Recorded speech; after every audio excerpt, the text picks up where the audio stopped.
Welcome to the Radiant Life podcast. I am your host, Tatiana, and I am a master mindset coach, and I'm obsessed with empowering you to live and create your best life possible. If you're looking to uplevel your mindset, life, happiness, and success, then you are in the right place. My goal with this podcast is to help you see the potential within yourself, to be able to break the limiting beliefs and habits that are holding you back, and to help you feel inspired to get clear with who you are in order to create the life you desire. Thank you so much for listening. Now let's get into today's episode. Hello, how are you doing? Welcome to the Radiant Life podcast. Today's episode, I just randomly, I got questions from it, which inspired me to create today's episode, because if you have been following me or if you are new here, I have been in Costa Rica for about 4 weeks. And before that, I was doing some NLP training. And within my travels, within my training, I got to hang out with one of my besties, Allie Vaith. If you don't follow her, go follow her on Instagram at Allie Vaith Fitness. And we've been together for over 5 weeks straight, waking hours together, going to bed together, doing things together for over 5 weeks straight. And if you know me, I can't really do that with that many people. A lot of time people can cause some issues, cause some fights.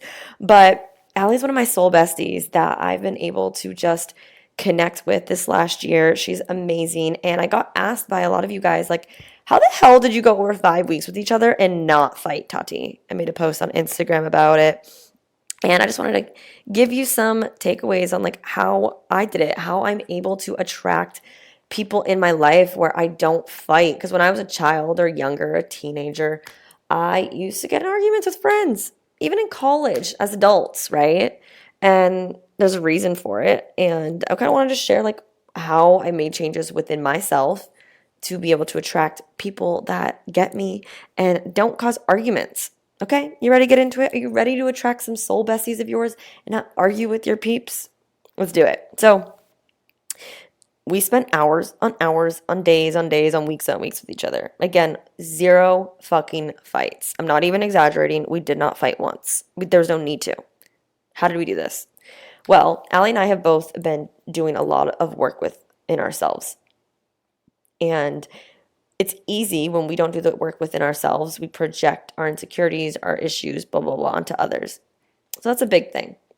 But within doing that work, a main reason is because we are honest with ourselves, we are able to be honest with each other. I'm not doing things to make her happy. I'm not telling her something when really I don't want to do it. I'm just honest, right? And she is too.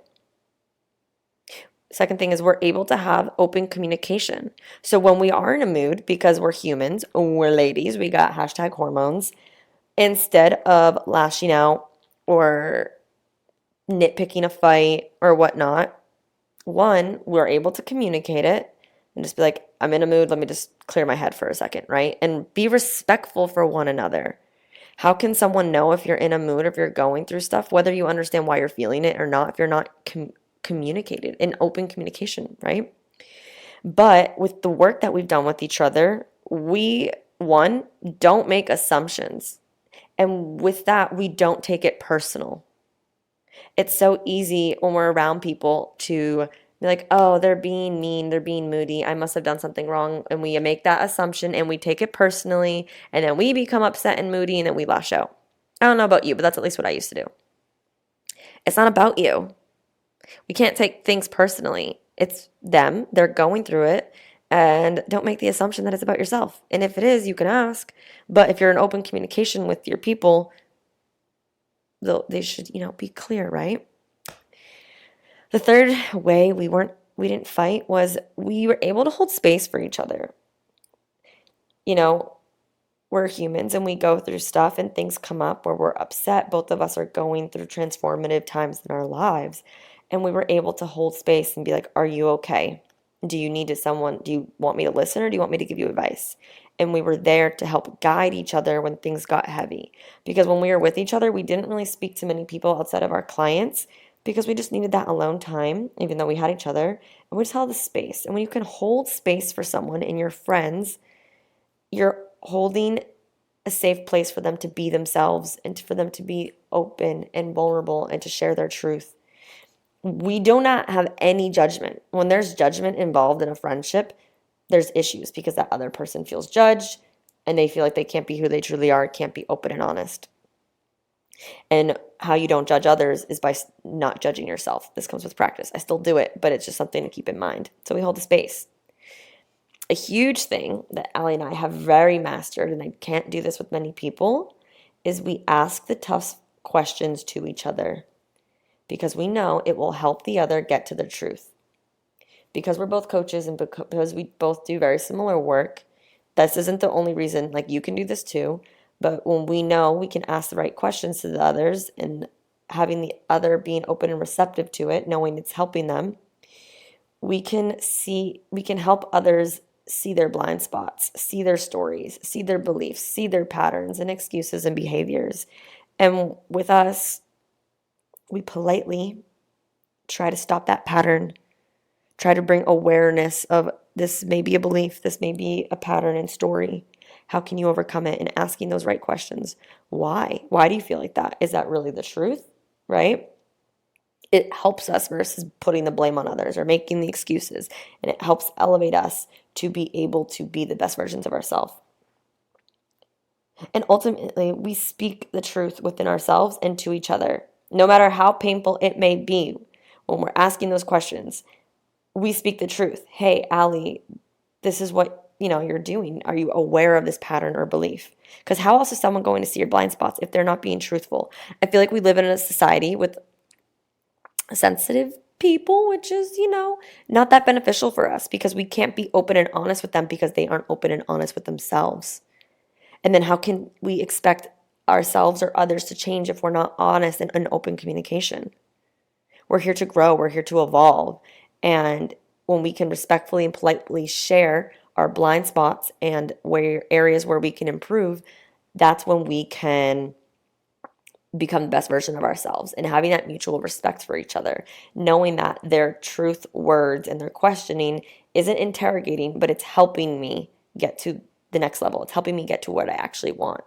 And a big part of it is being open and receptive to hearing others' feedback, hearing others' point of view and perception on ourselves so that they can help us uncover our blind spots. And it's important to make sure we are holding that space, bringing it all together, making sure it's a non-judgmental space, a space of love, a space of safety, allows us to be this way. And something that Allie and I have both been able to master by being so open with ourselves is setting a boundary with people.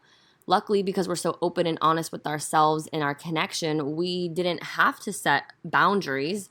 But when you can politely set boundaries from a loving place and being open communication with people, then it strengthens the relationship and friendship because of that pure honesty and coming from a place and respect.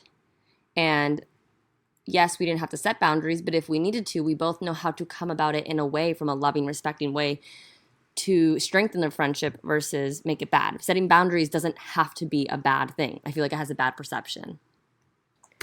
And not many people, this is a pure friendship that has been so beautiful. I really don't know how many people I could spend over 5+ weeks with. We're not meant to be besties with everyone, but if you're ready to start attracting your soul besties, if you're ready to attract that pure, honest, deep soul conversations with people who bring you to the next version and the best version of yourself, we still got the twist of tequila shots and booty dancing and having fun. These are things that you can improve on. Becoming open and honest with yourself so you can be open and honest with others. Having that open communication. When you are in a mood, explaining it so they can become aware, so they are not making assumptions and taking it personally, and same for you when someone else is in a mood. Don't take it personally or make assumptions. Holding space for your friends with love and non-judgment. People feel that. They'll know it. And asking the tough questions. Answering the tough questions without getting upset. And just being able to be purely you, authentically you, in your truth allows you to see the truth in others and attract others who are being more in their truth. that's just my way of sharing how I went over 5 weeks without fighting with a soul bestie. It's been a beautiful journey here with her. We've grown so much. We've accomplished so much. And oh, I see a monkey. Sorry, squirrel brain. I'm recording this in Costa Rica on my last week. But I just wanted to share this. And I hope you guys are all having an amazing day. If you valued from this, please take a screenshot, share it on Instagram, and tag one of your soul besties that makes you feel safe and heard and helps you be the best version of you. So let's spread some love to one another. And if you're looking for a support group, a community of like-minded women to be able to meet and attract these soul besties of yours, make sure you are in my free Facebook group, Radiant Life. The link to join is in the description box below. And I have some exciting news. At the end of August, I will be hosting another week-long free workshop to allow you to be the best version of yourself and step into your true power. And within these workshops, these ladies have come together, they support one another, and they make lifelong friendships within these workshops. So stay tuned. Make sure you're following me on Instagram at Tatiana_Kuto for updates. I'll be updating you on the few episodes to come, but stay tuned. At the end of August, it's going to be epic, and it will be a great place to meet some soul besties of yours. Thank you guys so much for listening, and I'll see you in the next episode. Thank you so much for tuning in today. If you enjoyed this episode, please share it with me and write an Apple iTunes review so I can keep the good stuff coming your way. If you aren't following me already, you can find me on Instagram at Tatiana_Kuto. I appreciate you so much and cannot wait to see you in the next episode. In the meantime, continue to shine bright and embrace your radiance.